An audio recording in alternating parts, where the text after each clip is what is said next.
এবং যুক্তরাষ্ট্রের সাথে আমাদের জাতীয় নাগরিক পার্টি এনসিপির নিয়মিত যোগাযোগের অংশ হিসেবে আমরা আজকে বিকেল 3টায় যুক্তরাষ্ট্রের রাজনৈতিক শাখার নেতৃবৃন্দ জেমস স্টুয়ার্ট, শন ওয়ান্ডার্স সহ অন্যান্য নেতৃবৃন্দের সাথে আমরা একটা ইলেকশন পূর্বক একটা মত বিনিময় সভায় আমরা অংশগ্রহণ করি। আমাদের আলোচনার কয়েকটা বিষয় ঘিরে আমাদের আলোচনাটা আবর্তিত হয়েছে। আমাদের সাথে নির্বাচন নিয়ে বিস্তারিত আলোচনা হয়েছে, ইলেকশনের প্রস্তুতি, পরিবেশ এবং সম্ভাব্য ঝুঁকিগুলো নিয়ে আমরা কথা বলেছি। আগামী নির্বাচনে যুক্তরাষ্ট্রের পক্ষ থেকে কি কি সহায়তা করণীয় সে বিষয়ে আমাদের আলোচনা হয়েছে এবং আমাদের সাম্প্রতিক যে রাজনৈতিক ঘটনাবলী, জোট গঠন, এসব বিষয় নিয়ে আমাদের আলোচনা হয়েছে। আমাদের কাছ থেকে ওনারা জানতে চেয়েছেন। নির্বাচন পরবর্তী পরিস্থিতি নিয়ে আমরা আলোচনা করেছি এবং বাংলাদেশে সার্বিকভাবে গণতন্ত্র এবং সুশাসন প্রশ্নে আমাদের আলোচনা হয়েছে। নির্বাচনের প্রস্তুতি নিয়ে আমরা আমাদের বক্তব্য উপস্থাপন করেছি। আমরা যুক্তরাষ্ট্র প্রশাসনের দৃষ্টিভঙ্গি এবং মনোভাব জানতে চেয়েছি। আমরা এটুকু বলতে পারি যে যুক্তরাষ্ট্র প্রশাসন আমাদের বর্তমান নির্বাচন নিয়ে তারা বলেছেন যে তারা আন্তরিকভাবে এবং খুব আগ্রহের সাথে আগামী ত্রয়োদশ জাতীয় সংসদ নির্বাচনের দিকে তাকিয়ে আছেন এবং প্রস্তুতিতে যে কোনো ধরনের কারিগরি এবং অন্যান্য সহায়তা দরকার সেটা করবেন ওনারা।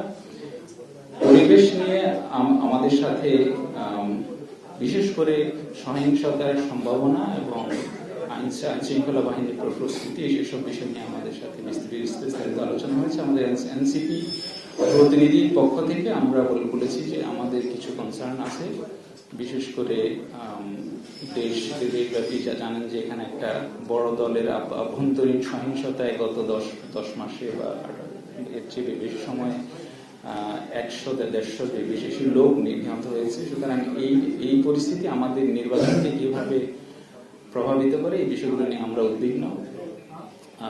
ভোট কেন্দ্র দখলের সম্ভাবনা আছে কিনা এই বিষয় নিয়ে ওনারা যা জানতে চেয়েছেন, আমরা এই বিষয়টাকে উড়াই দিয়ে আমরা বলেছি যে এই ধরনের সম্ভাবনা রয়েছে এবং এই সম্ভাবনাগুলোকে মোকাবেলা করার জন্য, এই আশঙ্কাগুলোকে মোকাবেলা করার জন্য আমাদের আইন শৃঙ্খলা বাহিনীকে আরো কঠোরভাবে, দায়িত্বশীলভাবে একটা শক্ত ভূমিকা পালন করতে হবে। রাজনৈতিক জোট নিয়ে আমাদের একটা লম্বা আলোচনা হয়েছে এবং ওনারা আমাদের শুভাকাঙ্ক্ষী হিসেবে জানতে চেয়েছেন যে জোট গঠনের প্রেক্ষাপট, এটার লাভ ক্ষতি নিয়ে আমাদের সাথে একটা উন্মুক্ত আলোচনা হয়েছে। আমরা বলেছি যে আমরা 4টা বিষয়কে বিবেচনায় নিয়ে আমরা এই জোটটা হয়েছে। প্রথমত সংস্কার প্রশ্নে আমরা যারা সমমনা দল, আমাদের জুলাই পরবর্তী বাংলাদেশ যে রাষ্ট্র চাই আমরা, সেই রাষ্ট্রে যে সংস্কারের প্রশ্নটা আমরা মনে করি যে মূল হয়ে দেখা দিয়েছে আমাদের জন্য। আমরা জুলাইয়ের অর্জনটাকে হারিয়ে দিতে চাই না এবং সংস্কার প্রশ্নে যেই দলগুলোর সাথে আমাদের আমরা সেম পেজ, যাদের সাথে আমাদের মিল আছে, সেই দলগুলোকে নিয়ে আমরা একটা প্ল্যাটফর্মে আসার চেষ্টা করেছি। বিচার প্রশ্নে একটা বড় আশঙ্কা আমাদের যে আমরা সমমনা যে দলগুলো এখন জোট করেছি এর বাইরে তারা যদি রাষ্ট্র ক্ষমতায় যায় তাহলে বিচারের প্রশ্নটা কি হবে, সেটা নিয়ে অনেক বড় ধরনের প্রশ্নবোধক চিহ্ন দেখা দিতে পারে এবং আমরা চাই না যে বিচারের প্রশ্নে কোনো ধরনের আপোষ কিংবা সমঝোতা হোক, কারণ খুনের এবং জুলাই ম্যাসাকারের ক্রাইমস এগেইনস্ট হিউম্যানিটি, যেটা আমরা বলছি যে মানবতা বিরোধী যে অপরাধ, সেটার শক্ত বিচার হইতে হবে, দৃষ্টান্তমূলক বিচার হইতে হবে। তৃতীয় যে বিষয়টা আমাদের জোটকে প্রভাবিত করেছে, আমরা বলেছি যে আমাদের দেশের মানুষের মধ্যে ঐতিহাসিক কারণে, রাজনৈতিক কারণে এবং বাস্তবিক যেসব কারণে আমাদের এখানে আধিপত্যবাদ বিরোধী একটা প্রবল আকাঙ্ক্ষা আছে। বাঙালি, বাংলাদেশের মানুষ কখনো কারো ডমিনেন্স আধিপত্যকে, অন্যায় আধিপত্যকে আমরা মেনে নিই নেই। এবং আমাদের এখন এটা বিশ্বাস করার যথেষ্ট কারণ আছে যে আমাদের বর্তমানে যে রাজনৈতিক দল আছে, বড় একটা রাজনৈতিক দল, তাদের সাথে আমাদের প্রতিবেশীদের যেসব সম্পর্ক, এই বিষয়গুলো নিয়ে আমাদের কনসার্ন আছে, এবং সেইটাও আমাদেরকে এই জোট গঠনের দিকে আমি মনে করি যে পরিচালিত করেছে, যে আমরা বিচার, সংস্কার, আধিপত্যবাদ, এই তিনটা মূল বিষয়কে সামনে রেখে আমরা এই জোটটা করেছি। চতুর্থ যে বিষয়টা আমাদের জন্য খুবই কনসার্নিং, সেটা ছিল আমাদের প্রিয় সহযোদ্ধা শরীফ ওসমান হাদির হত্যাকাণ্ড। কারণ এই হত্যাকাণ্ডের ফলে আমরা সবাই ফিল করেছি যে আমরা আক্রান্ত হতে পারি, আমরা সবাই ঝুঁকিগ্রস্ত, এবং এই আক্রমণটা কার কাছ থেকে আসতে পারে, কারা আমাদের হুমকি দিচ্ছে দেশ থেকে এবং বাইরে থেকে, সেটা আপনারা প্রত্যেকে অবগত। এখন এই হুমকি আমাদের জানের মালের উপর হুমকি, হ্যাঁ অফকোর্স আমাদের এখানে তো তরুণরা জানমালকে হাতে রেখে স্বৈরাচারকে ঘটিয়েছে, কিন্তু আমরা এই পরিস্থিতিতে আমাদের তরুণ বন্ধুরা যারা যোদ্ধা আছে জুলাইটা, তাদের জীবন হুমকির মুখে পড়ুক এবং আমরা একা ফাইট করি, সেটা আমরা চাই নাই। আমাদের প্রতি হুমকি থাকবে, আমাদের জীবনের প্রতি, আমাদের রাজনৈতিক উদ্যোগের প্রতি হুমকি থাকবে, সহিংসতার হুমকি থাকবে, আমরা সেগুলোকে সম্মিলিতভাবে প্রতিরোধ করতে চাই।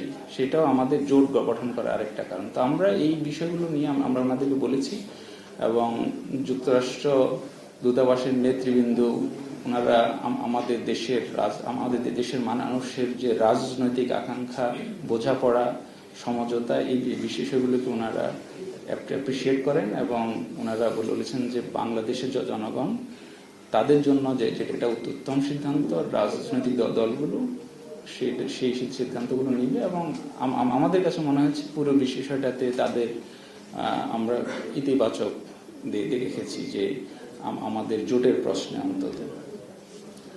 নির্বাচন পরবর্তী পরিস্থিতি নিয়ে আমাদের আলোচনা হয়েছে, যে এখানে নির্বাচনী ফলাফল এবং আমাদের এটা মেনে নেওয়ার সংস্কৃতি, এই বিষয়গুলো নিয়ে আমরা বিস্তারিত আলাপ করেছি। তো আমার মনে হয় আমরা প্রায় এক ঘন্টার মতো বিভিন্ন বিষয় নিয়ে আলোচনা করেছি। এটা খুবই ফলপ্রসূ ছিল। আমাদের মধ্যে এটা নিয়মিত যে সম্পর্ক, আমরা প্রায় ওনাদের সাথে বসে কথা বলি। আমাদের উন্নয়নের একটা বড় অংশীদার যুক্তরাষ্ট্র, আমাদের রপ্তানি পণ্যের একটা বড় বাজার যুক্তরাষ্ট্র। তো আমি মনে করি একজন উন্নয়ন অংশীদার হিসেবে যুক্তরাষ্ট্র প্রশাসনের বাংলাদেশ সম্পর্কে জানার, মতামত দেওয়ার এবং পারস্পরিক সম্পর্ককে আরো শক্তিশালী করার যে আকাঙ্ক্ষা, সেইটা থেকে আমাদের সাথে ওনারা নিয়মিত সম্পর্কটা, যোগাযোগটা বজায় রাখতে চান এবং চালিয়ে যেতে চান। এটা হচ্ছে আমাদের ব্রিফলি আমি বলছি আমাদের যে আলোচনাটা হলো। এখন যদি আপনার কোনো প্রশ্ন থাকে, আমাদের কলিগ আক্তার, আমাদের পার্টির সদস্য সচিব, উনি প্রশ্ন উত্তর দিবেন। আমাদের যদি কিছু যোগ করা দরকার থাকে আমরা করব।